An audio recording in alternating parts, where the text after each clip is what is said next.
Mr. Ove Bring, Professor Emeritus of International Law. Thank you for having us. Thank you for coming here to my apartment. Can you tell us about your academic career?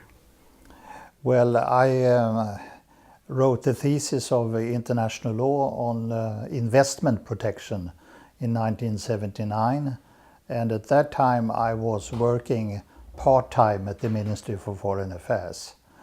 And I stayed at the Ministry for Foreign Affairs and later came to the University of Uppsala. That was in 1993. And then at that time I became a professor of international law at Uppsala University. But I lived in Stockholm and I commuted to Uppsala. So after a couple of years I had the opportunity to move to Stockholm University and take on the professorship there. So, but my earlier legal career was in 1968 when I took the basic legal exam in Sweden. And then in 1979 I produced my doctorship, so to say. And then I became a professor in 1993. Do you remember when you first encountered the issue of the genocide against Armenians, Assyrians and Greeks? Well, it probably was in the year 2005 when we had a seminar in Uppsala on this issue. And at that time there was a film which was produced, I remember, about the what had happened in 1915 to the Syrians and the Armenians and the Pontian Greeks and so forth. And I remember that conference very well because it became very controversial. Representatives of the Turkish embassy were present at the conference and they attacked the participants in different ways afterwards. And some of us responded. Wow. But I was not part of the response. I don't think so. We will get back to the issue of the denial campaign of the Turkish state. But first I would like to ask you, you have stated that the genocide of 1915 is still an issue for the politicians, in contrast to the Holocaust, which you've said is more today an issue for historians. Can you explain to our viewers what you mean with this statement? Well, I think that the Holocaust was made a legal issue rightly direct after World War II by the West German state, because they started negotiations with Israel or Israeli organizations in order to offer some compensation for the Holocaust. So the Holocaust story was settled on economic terms as a legal dispute in a way already at that time. In 1954, I think the last agreement between Israeli organizations and West Germany was finished. And after that, the Holocaust sort of belongs to the historians.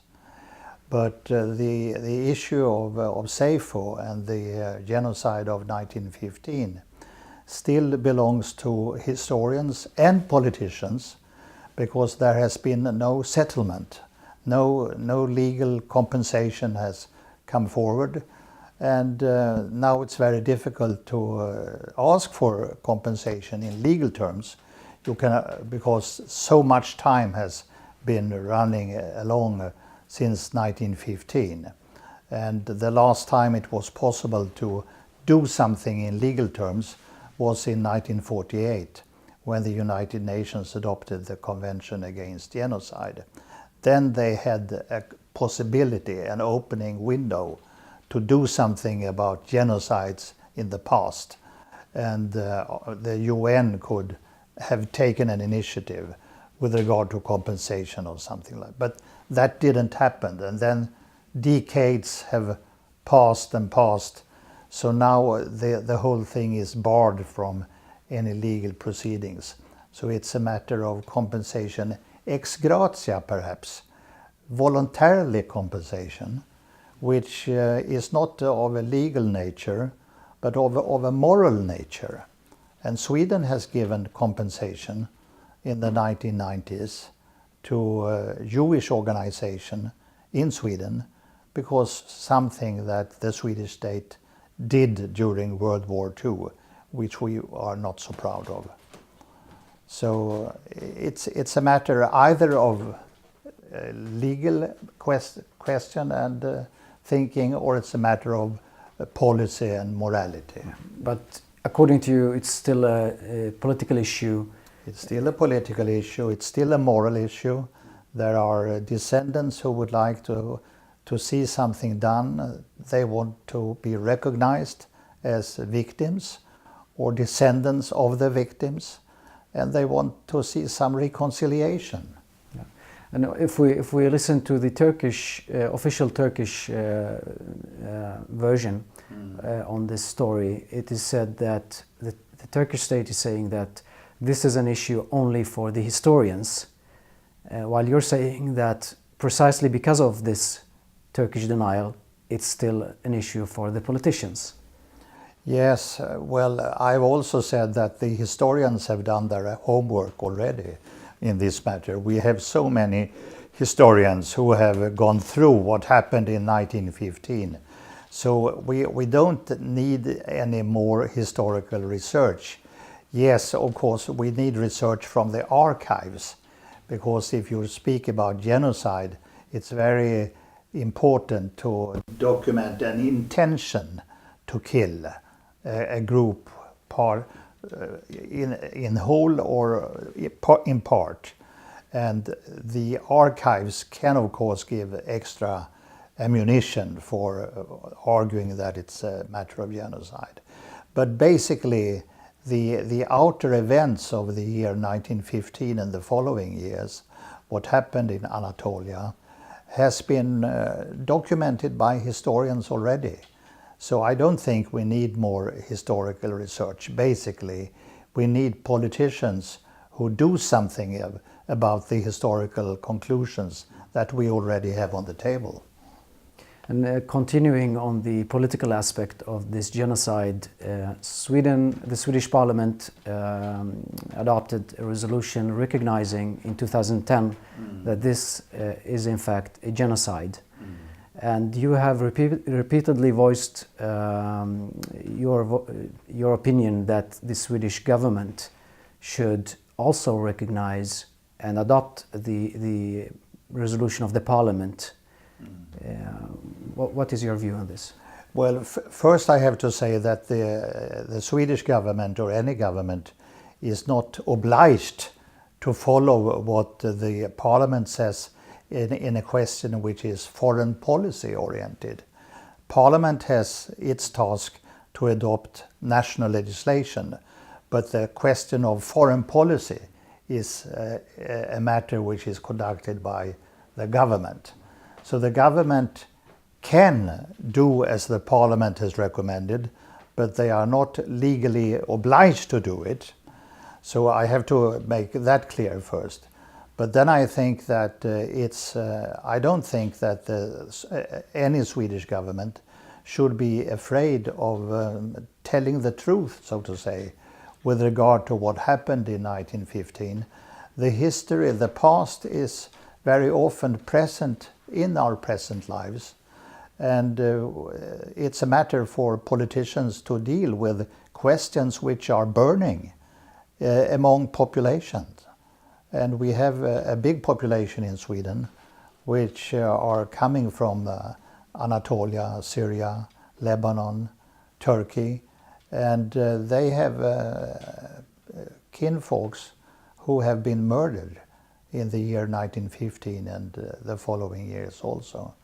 And they feel strongly about that this matter should not be forgotten. So it is a matter for politicians because people are concerned. And politicians have to take concern seriously when it's people voting for them. Yeah. And it's widely known that Turkey pursues a denial campaign on this issue. And I know that you have yourself been approached by Turkish official agencies who somehow tried to influence your views or your work on this issue. Can you tell us about how they approached you? Well, I mean, they were very nice towards me. I was invited to a luncheon, I think, at the Turkish embassy, and the ambassador gave me an offer to travel to Turkey, to Ankara and Istanbul, and meet Turkish historians and people at the Ministry for Foreign Affairs, which I did. And I learned some things from that trip, so it was very useful to me. But one of the offices at the Ministry for Foreign Affairs in Ankara wanted me to write an article with views that were consistent with the Turkish opinion on these matters. And I said I couldn't do that, and I have continued to write about these things and speak about these things, but in my own way. And how well known is this Turkish denial campaign known among in academia? Well, I mean, those scholars and professors or lecturers in different universities who are interested in this question and acquainted with it, they know about the so-called denial campaign. Of course, the Turkish denial is not a question of denying that a great number of people have died, but they say that happens in a war. The First World War was going on. But the question is, why did so many people die within Turkish territory and not fighting against an enemy? So that is very strange, how they could equalize the death of Turkish soldiers with the death of Syrian, Armenian and other Christian citizens of the Ottoman Empire. And coming back to the issue of compensation, both Armenians and Greeks have today sovereign states who can act as counterparts in any compensation process. But Assyrians lack a sovereign state. How would Assyrians be part of such a compensation process if that would come about? Well, I mean, whatever compensations could be paid nowadays has to be made voluntarily. So there is a need of an historic commission that sits with the participants from different countries and different nationalities, and this could be linked to a political willingness of the Turkish state to give some compensation. But this has to be either in a voluntarily agreed arbitration procedure or in a voluntarily agreed procedure of some other kind. So it's not something that international law as it is today can press upon certain parties. It has to be voluntarily. And for how long do you believe yourself that Turkey can maintain such a denial campaign? Well, as long as the political will of Turkey to deny these things is in existence, they can go on and denying it. So it can be an eternal matter, I'm afraid. But basically I think there is hope for, if you have a new generation of Turkish leaders and a new thinking and a new political climate, anything could happen, of course. But not this Turkish generation of political leaders. I don't think there is no way of expecting this.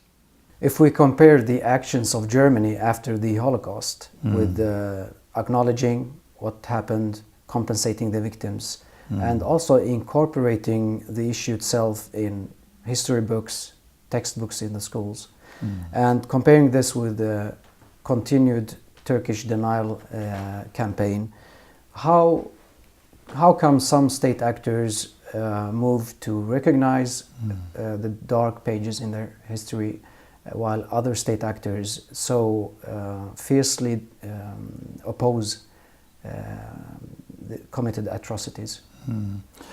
Well, of course, Western Germany was a special case. They wanted to be part of a democratic Europe.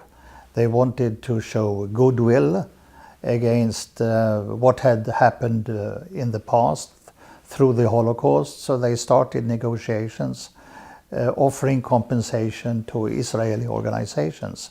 So they made a legal matter out of it very quickly, but also a sort of political matter, recognizing, as you said, in school books and in the whole democratic cultural development of, at the time, Western Germany, the Federal Republic of Germany.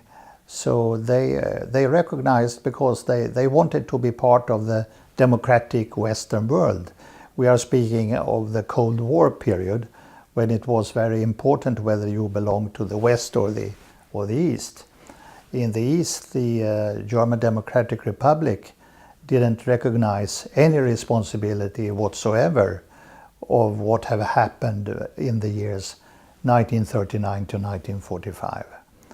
They said it was only the capitalists who had the responsibility for this, and they were a socialist state and they had no responsibility. So things can change depending on the political circumstances. In the case of Turkey, they are not in the same situation as Germany in 1945 after the end of the war. They don't feel pressed by the outer societies, the outer world, international community, to have another view than the one they have taken. In a way, they have got away with it, because I don't see any economic consequences of this policy of denial. I don't see any political pressures. They would have something to gain, though, from changing their position. A sort of a political credibility would be the result of a changed policy. But I don't think that they are putting an emphasis on thinking of in these terms. Mr. Bring, it has been nice talking to you. Thank you. It's been nice talking to you as well.